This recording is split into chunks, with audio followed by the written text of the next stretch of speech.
Emoji Challenge. It's a challenge I've done in the past on a collaboration stream with a really good friend of mine, Milsey. If you haven't gone and looked at their stuff, please do. Milsey is a really good friend of mine. Their stuff is amazing, Milsey is amazing, and they deserve all the love. We had a lot of fun, but I never got back to editing the footage to finality, and over the months it gathered cobwebs and dust, and the moment passed. What? In that previous challenge, Milsey and I turned to Twitter and asked our followers and friends to give us 3 emojis. Thermojis. That's what we call it. Very, very creative, I know. The stream itself was a blast. Our prompt was to somehow turn each emoji-inspired character into either a villain or a hero, aiming to make them nemesis enemies, you know what I mean. I handled the villains and Milsey handled the heroes, and we made an entire cast of really fun characters. Yeah, so that stream was 3 years ago, and I figured I'd breathe into it some new life. But before we get down and dirty, I'd like to thank Parblo for reaching out to me and giving me the opportunity to try their Itangbo X7. Up until now, I've only really seen their products in passing, maybe an Instagram reel, maybe some YouTube shorts, and one thing that I always noted was how cute the packaging always was. And when I opened it up, no surprise, it was just as cute as I expected, and I'm sure you think so too. I was very pleased with the presentation in its entirety. You get a free sticker set to do with as you please and a myriad of different accessories. You get the standard package with the glove, extra pen nibs, it has a battery-free stylus, and a USB-C cord.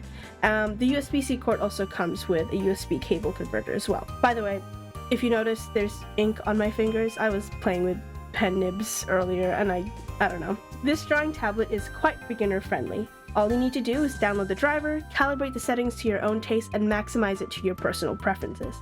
The package comes with a series of instructions on a single page detailing not only how to download the drivers, but also compatibilities with different devices, as well as some compatible art programs. I use a Samsung, and unfortunately, the tablet currently does not support iPads or iPhones. Being that it is compatible with smaller devices, such as the aforementioned phone, it is very travel-friendly, extremely lightweight, and is slim enough to fit into most medium-sized work bags and backpacks. Just to give some better dimensions, the workspace is around like 7.2 and 4.5 inches. The tablet also comes with 5 customizable express keys and a wheel design, but keep in mind that these short keys currently only work with PC. And it was with this cutie of a tablet that we'd be making our characters for today. I went to You, the community tab, and asked to be sent some fun emoji variations. So, picking some apart, we started sketching away with the Intangbo. In total, we made 3 different characters, all each with some tidbits of lore and backstory.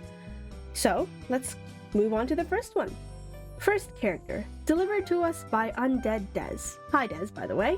Des is actually a mutual of mine, a good friend, fellow artist, and a regular in my streams. In other words, another artist you best check out.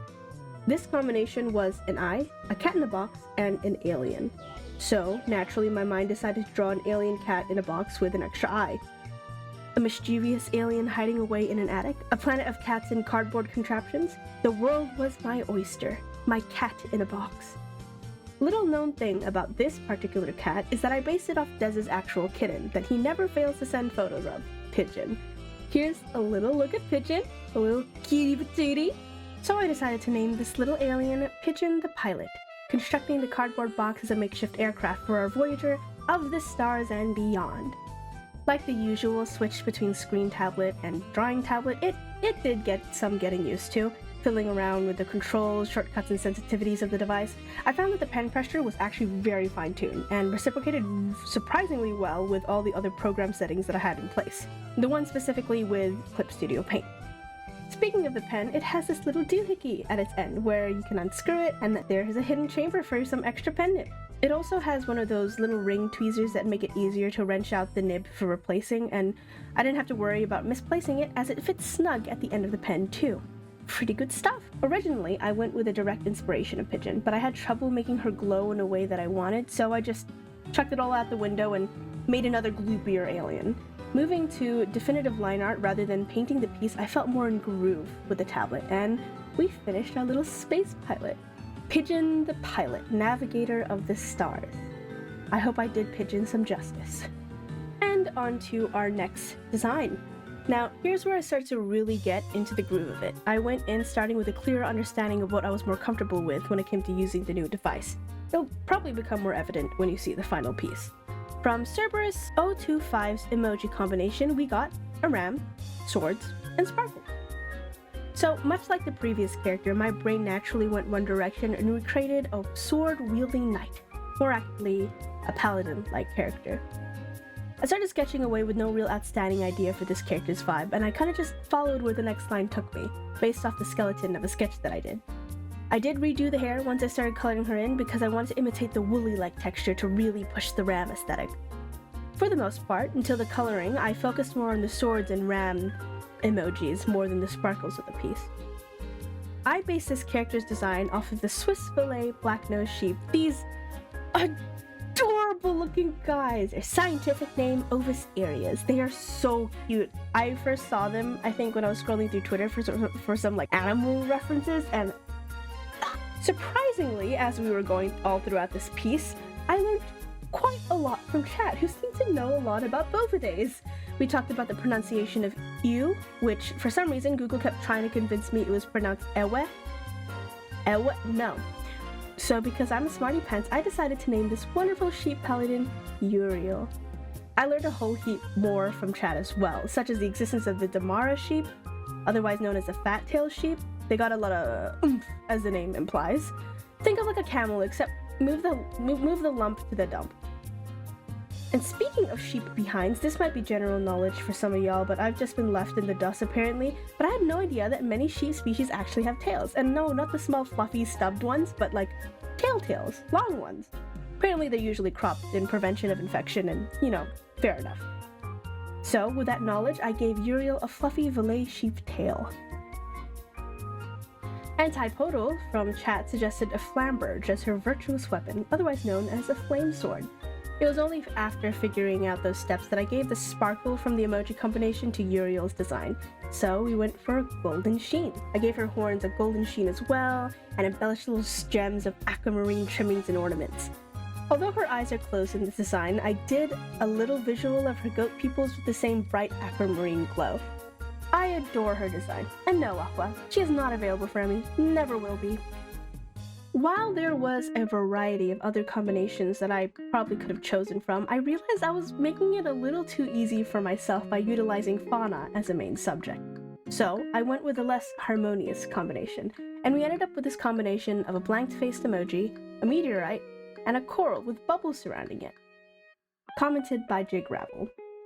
Much like the previous design with Uriel, I just started hatching out random lines. I was trying to make the combination really prominent in this design while also finding a way to make the character look not too whack. I didn't want to make the different aspects of the character look too out of place. Originally, I had the bright idea of giving this character meteors for eyes, and then I immediately scrapped it.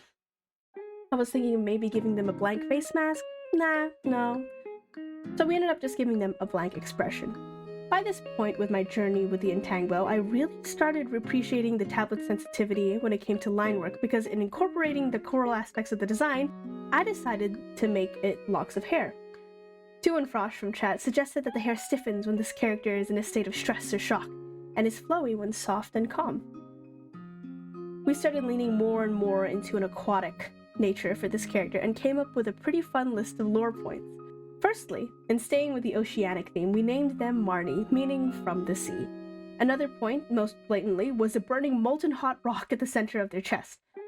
With chat, we came up with a story of a meteor crashing into the sea, burning its way down into the ocean floor, coral and other life forms finding their home in the alien rock that had settled into space.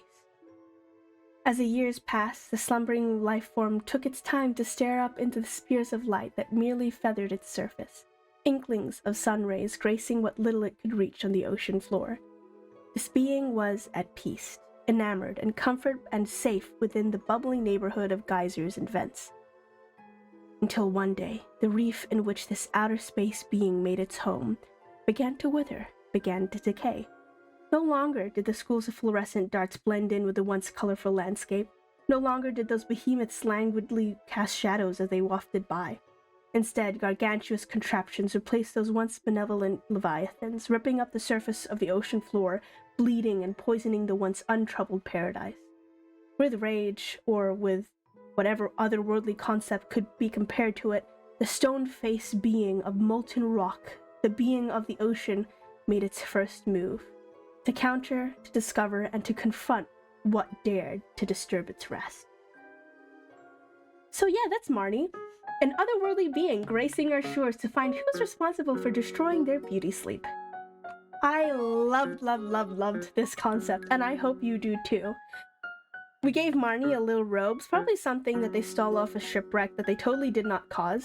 Marne is 100% a tale that fishermen warn you of, a being that most likely finds ways to terrorize the fishing villages and towns that meet the oceans. And honestly, I love that for them. And there we have our cast of characters. Firstly, we have the one and only Pigeon the pilot. Then we have Uriel, our paladin of Valais. And Marne, the burning ocean star. I had a pleasant experience using the tablet due to its straightforwardness of giving the user exactly what they need. In other words, the basics. I can see it being something that a lot of beginner artists can appreciate.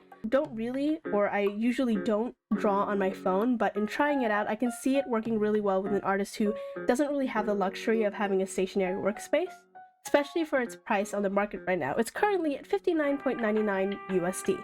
And although I mentioned that it's somewhat simple in nature, the quality of both packaging and the accessories you are equipped with, and especially the ease of accessibility when using it, is actually quite beginner friendly. If you're interested in getting it for a friend or for yourself, feel free to shuffle into the description and access the links below. Again, this is simply my personal experience using it, and it may differ to many. I can definitely see this as a gift for someone who's considering taking the big old step into digital art. And although I know I mentioned this earlier in the beginning of the video, the light-weighted nature of it and how sleek it is, it actually didn't feel like I was adding anything new into my work bag when I was moving from place to place and trying out the tablet. And it didn't feel like it was burdening my workload.